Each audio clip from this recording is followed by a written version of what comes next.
Kids, we are going to start off in the world of soccer this week.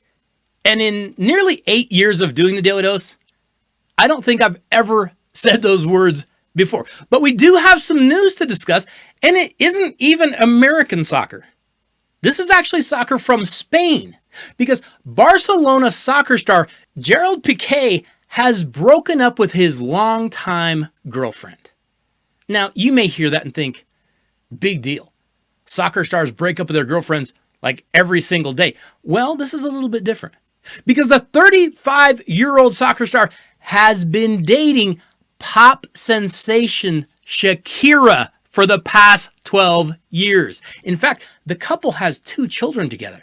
But Spanish newspapers report that the 35-year-old soccer player is unleashed. He's out of control. They say he is partying all over at Barcelona hotspots, where he has been seen accompanied by numerous other women. And, wait for it, that Shakira actually caught this clown cheating on her with a 20-year-old restaurant hostess. Wait, it's going to get worse, because this is the statement that Pique released after the breakup. And no, I'm not even joking about this. Here's what he had to say. I cheated on my girlfriend, but I never cheated on Barcelona, and I never will. I am here to stay 2 more years and win it all. Did he just say that he never cheated on Barcelona? Did he just say he never had sex with other soccer teams? What exactly is he saying there? How would you cheat on Barcelona? I don't even understand what he's talking about here. You're stepping out on one of the most beautiful, talented, sexy women on the planet with what, a 20-year-old restaurant hostess? Kids, I think this is one of those commentaries on gender. And I know we aren't really supposed to be talking about genders right now in this day and age. That's all very taboo. It's all very gender fluid. We don't really want to say, hey, sometimes these stereotypes are true, but sometimes they really are true.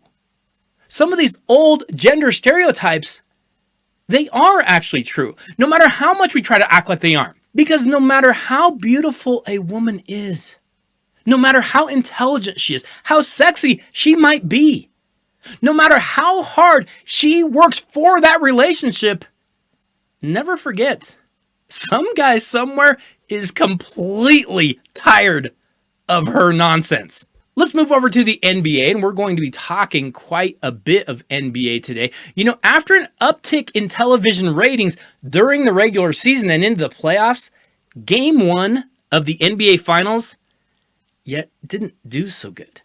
In fact, this year's finals opener between the Boston Celtics and the Golden State Warriors on ABC was the least watched Game 1 held in June since back in 2007. I mean, that was 15 years ago.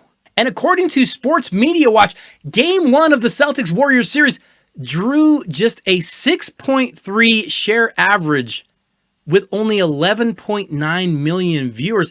That topped the previous 2 finals, but remember, the previous 2 finals weren't so good. I mean, each of those 2 finals were held at odd times for the league. They had to change their calendar around. They had to move things around for COVID. So now things are back to normal, but once again, the ratings are in the toilet, which did actually surprise me a little. I mean, Warriors versus Celtics, that's a solid finals matchup, right? So either people are holding a grudge against the league for some of their past nonsense, maybe the wokeness, the fact that the players don't even really seem to want to play all that much, or people have been watching the playoffs up to this point and decided, like I have, these games are so boring and they're so dull and they're so manipulated by the officials that I don't know that I want to watch them. And as soon as one team gets a lead, the other team seems to quit. So why watch? The NBA playoff margin of victory so far has been double digits. That's not very fun to watch. And right now, people aren't watching.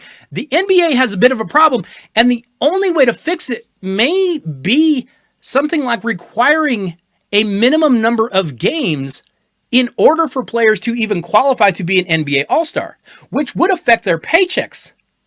I don't think the league has the guts to do it. I'm sure Adam Silver, the commissioner, doesn't have the guts to do it, but that actually might help a little bit. And the NBA has some things they need to work on. And you know what? We might have a little more to say about this a little bit later in the show. Okay, YouTube, be sure that you go over and you check out the rest of the podcast, because this week on The Dose, we have quite a bit more breaking sports news. And then we are looking at those NBA finals and taking a look at what we might expect from them going forward. Plus, we're going to have a Daily Dose top 5 for you. Hey, we just talked about it. These NBA final ratings, they're not very good, but they won't be the worst ever, will they? So be sure you go over and you check out the rest of the podcast. I will leave a link here in the comments on YouTube for you. Hope y'all are doing well. I will see you all next Wednesday. Have a great week.